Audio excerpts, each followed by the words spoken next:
Oh boy, was this episode crazy. NERDSoul.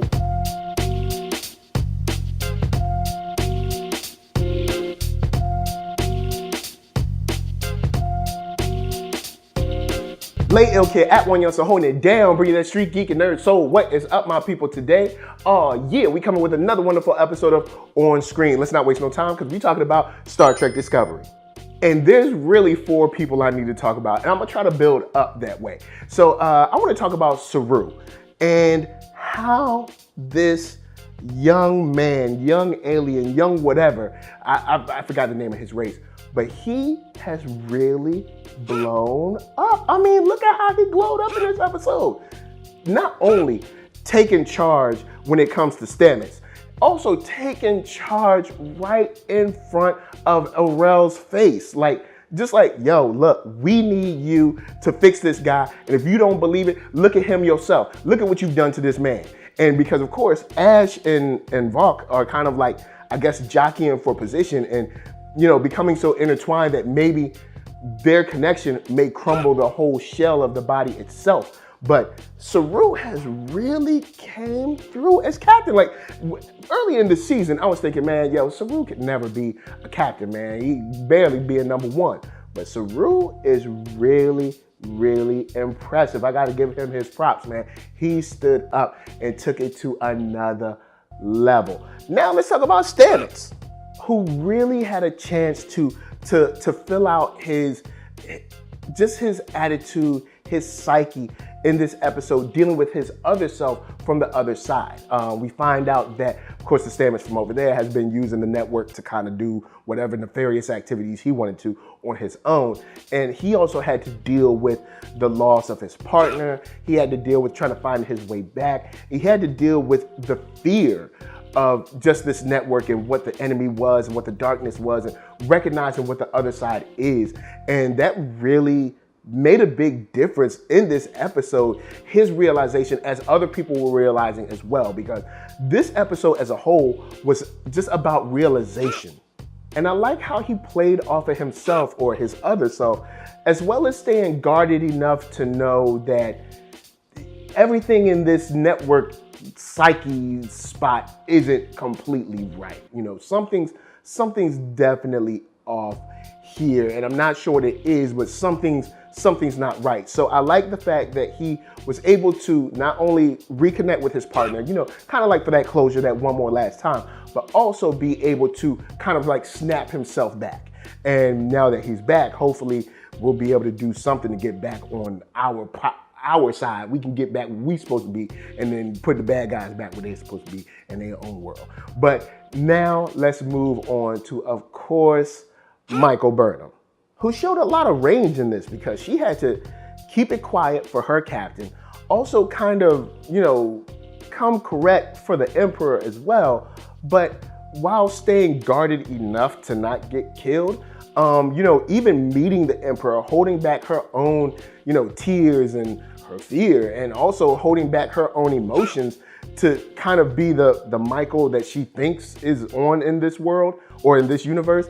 And seeing her play off of, you know, the Emperor and her kind of like attitude towards her, especially in the one-on-one dinner, made a huge just impact on how much she's or how far she's come since the passing of our JoJo, you know, of the real one. You know, the real JoJo, since she's passed, we can see how much of an officer she's become. Like, she's already been dope, but she's got some experience now that's really kind of like worn her into a better, or maybe shaped her into a better officer. And she was able to, I guess, connect with, you know, the Emperor in a way that I don't think she would have been able to in the first episode. So that goes a long way to show that Michael's come along. Michael's come a long way, and I think all of them, have, you know, as a whole crew, has leveled up. Now, what's nasty is when she chose the dude, the alien or whatever, I didn't know that they were gonna be cooking him. I thought they were going to like torture him or beat him up or something.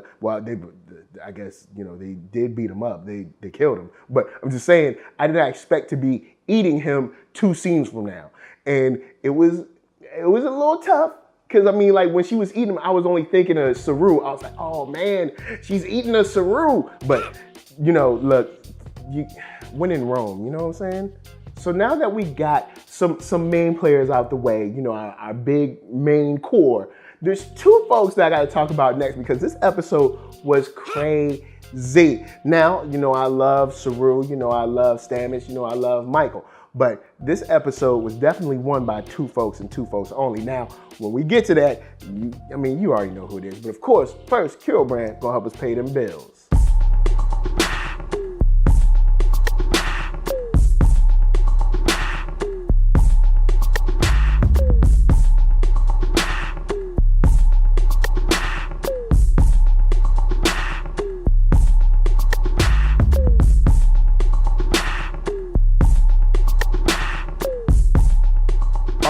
Yeah, check that link below. Hats, shirts, hoodies, all that. And once you find something you like, cop it. Now let's talk about the Emperor for just a second.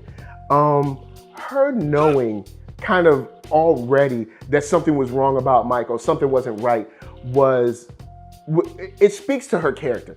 Also, I love how she is just laid out, man. Her outfit is straight fly. Like, we already talked about the flyness before, but just seeing it in motion and stuff, like, she is not only just straight boss, but is in true control. Like, perfect example, when Michael told her about the alternate universe, homegirl killed, like, everybody. She did that Blade joint. Remember in Blade 1, where he threw the boomerang and chopped off a whole bunch of heads? Well, in this case, she did the same thing, just went through their temple. But she killed a whole bunch of people, and then she was like, yo, can you keep a secret? Like, yes, man.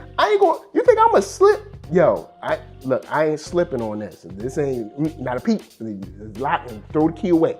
But it was cool to see how well she handled that. Like, she just casually killed like 6 people and was like, yo, can you keep a secret though? Can you?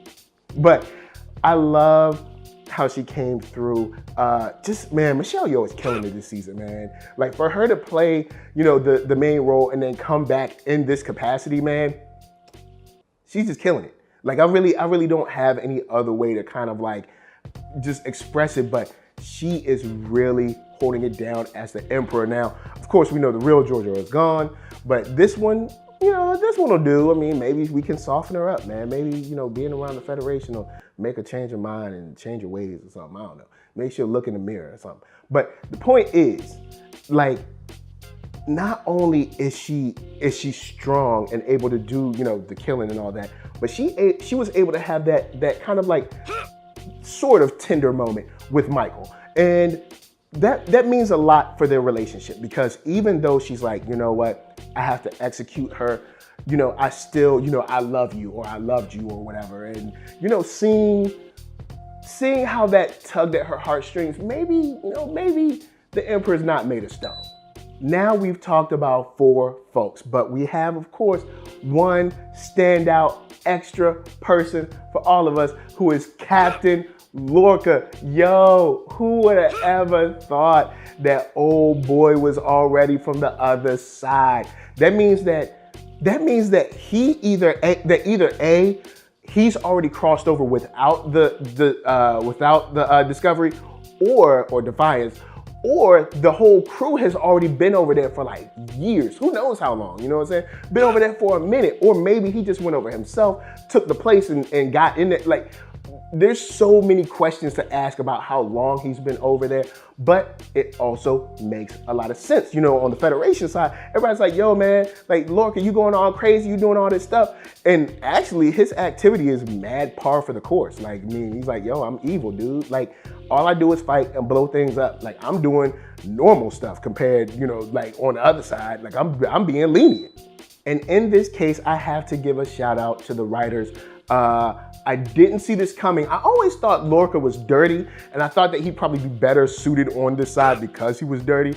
But now I guess I was right, because he's not only suited for this side, he is from this side. So, yo, I am definitely in straight all the way for this show. I love how they revealed it. I love how the realization came to Michael. I love how they played it in a way where we were like, hold up. Like, you know, he held it down. The writing was proper and the acting is so on point. The way he snapped and, you know, killed old boy in the jail or whatever. Yo, I'm ready for more Star Trek Discovery. Next episode coming very soon. We're going to drop this before episode 13. But of course, guys, holla at me. I'm going to holla at you. Down in them comments, let's talk about Star Trek Discovery. Super psyched. But before I bounce, I gotta tell you guys to hit up thatnerdsoul.com. That's right, check me out right there. All the videos from the oldest, newest, latest, greatest, and all that. Then hit up shop.thatnerdsoul.com and pick yourself up a t-shirt player. And don't forget to get one for them playettes. Then come back here, like, comment, subscribe, and share that Nerd Soul. That's right, there's no better way that I can show people that you like what you are watching. So, of course, LA what up, VA what up, RVA you got my heart, and please be good to yourselves. Please be good to each other. And remember, yo, just because everything looks okay doesn't mean everything is okay. Look at Captain Lorca. Peace.